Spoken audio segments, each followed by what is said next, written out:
The cornerstone of every democracy is free and fair elections, and it's the job of the Election Commission to make sure that happens. But recently, the role of the Election Commission has come under scrutiny. Opposition parties claim the Election Commission has become partisan, that election commissioners are doing the government's bidding. Today, the Supreme Court sought to address those concerns. They were hearing a batch of petitions on reforming the Election Commission's functioning, more specifically, the appointment of election commissioners. The court ruled that from now on, election commissioners will be chosen by a collegium. This collegium will include three people: the Prime Minister, the leader of the opposition or the leader of the biggest opposition party, and also the Chief Justice of India.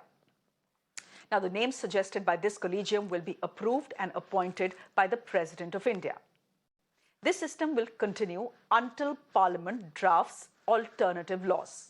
Now, this is a huge boost for transparency and propriety in appointing election commissioners, because until now, they were appointed by the President on the advice of the Prime Minister alone. And despite what political parties may say, a Prime Minister is first and foremost a politician. The fact is, the government alone should not have this kind of power. It's like letting a competitor select his own judge in a reality show.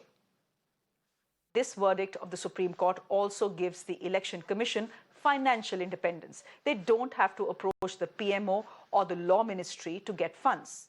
The Election Commission can now directly draw money from the Consolidated Fund of India. It will have rule-making powers, an independent secretariat and budget, and also equal protection from impeachment. Let me quote what the Supreme Court's Constitution bench said today. It said, and I quote, "Elections should undoubtedly be fair, and the buck stops with the Election Commission of India to ensure its purity is maintained. The Election Commission cannot claim to be independent and then act unfairly. A person in state of obligation to the state cannot have an independent frame of mind. An independent person will not be servile to those in power." Let me get in a perspective from someone who has served the Election Commission as the Election Commissioner.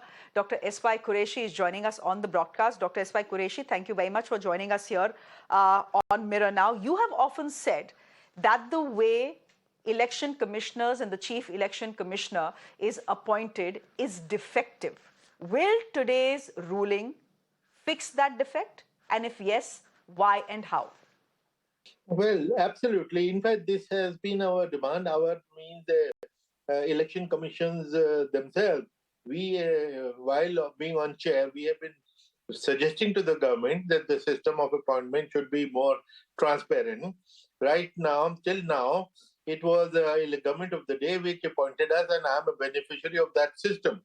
But while being on the chair of the CEC, I have said in media interviews that I would have felt much stronger if leader of opposition was also signatory to my appointment, because it increases my moral authority. It takes away the criticism that, you know, this guy, the appointee of the government of the day, so he will be soft on the government and will be doing favors to the government. This kind of allegation always was very hurtful. So I think, and perceptions are extremely important. As they say, not only you should be fair, you should appear to be fair. So in this case, you should not only be neutral, you should appear to be neutral. And the best case in this scenario in this is that the leader of opposition has also approved the appointment of a person, so they cannot raise finger on his judgments later on. But Dr. S.Y. Qureshi, it can also be argued that the CBI director is picked by a similar collegium that has been proposed by the Supreme Court for the Election Commission. And yet that perception of neutrality doesn't seem to exist as far as the CBI's functioning is concerned. Very good point, a very valid point. But at the same time, while questions are raised that CBI is being used as to settle political scores, but since the leader of opposition was a party to the selection of the director of CBI, the director of CBI is not being singled out. I don't even know his name. I don't know whether you know the name, because he's not being attacked. So it is true that there is no guarantee that collegium appointed, there is no guarantee that collegium appointed Chief Justice will be free and fair and as per the perception of the people. But institutionally, it does provide a kind of an umbrella where the public perception will improve. There will be no moral authority of the opposition to attack the incumbent because they are party to his appointment. Dr. S.Y. Qureshi, but it can also be argued that if we look at your track record, if we look at the track record of all election commissioners, most election commissioners and chief election commissioners, they have been stellar. In fact, our election commission is often considered the gold standard. You are asked to give advice to many other countries.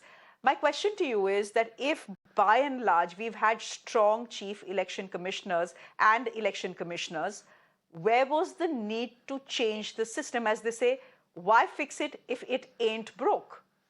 Yeah, that is a very good point. But at the same time, we can continue to hope that every chief election commissioner and the commissioners will behave bravely and show their back of steel. But hope is never a strategy. Hope is only a hope.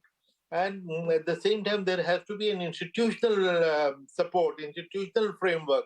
And this judgment provides that framework, the system. I have also said, you may have heard me say it many times, that the most powerful election commission of the world has the most defective system of appointment, in the sense that we are the only country in the world where the government of the day picks up anybody and appoints. I was a beneficiary of that, but I was never too happy with that. I would have been happier when Collegium had appointed me. Now, do you know what is the system in the rest of the world? Collegium is the least. In many cases, there are select committees of parliament which interview the candidate. In some cases, the entire parliament discusses and interviews the candidate, and there is a live telecast of that interview. So that is the kind of credibility election commission is supposed to carry, and that which is why unilateral appointment has not been a good idea, and that which is why the demand has been around for 20 years. And let me tell you, my various predecessors of mine, the CECs, in office and after leaving office, they have all been demanding this in the interest of the organization, of the institution. Okay. Dr. Qureshi, my last question. The idea, of course, of the Supreme Court is to make the election commission completely independent. They are saying the purity of the poll process needs to be maintained to preserve democracy. What the Supreme Court has also done is make the election commission financially independent. You don't need to now draw in money from either the law ministry or the PMO. Will that help as well? Well, although we have been demanding it, but lately for the last so many years and during my time, we never saw the parliament turning down our proposals. Whatever budget we proposed, we always got the money. But optics matter. Symbolically, we are taking decision on the fate of the MPs all the time, and those MPs are sitting in judgment on our budget. Or they get an opportunity, when our budget is being discussed, they get an opportunity to criticize us in parliament. At least that will be taken care of. And also there is already a parallel. Supreme Court gets its budget from the Consolidated Fund of India. CAG gets its budget from the Consolidated Fund of India.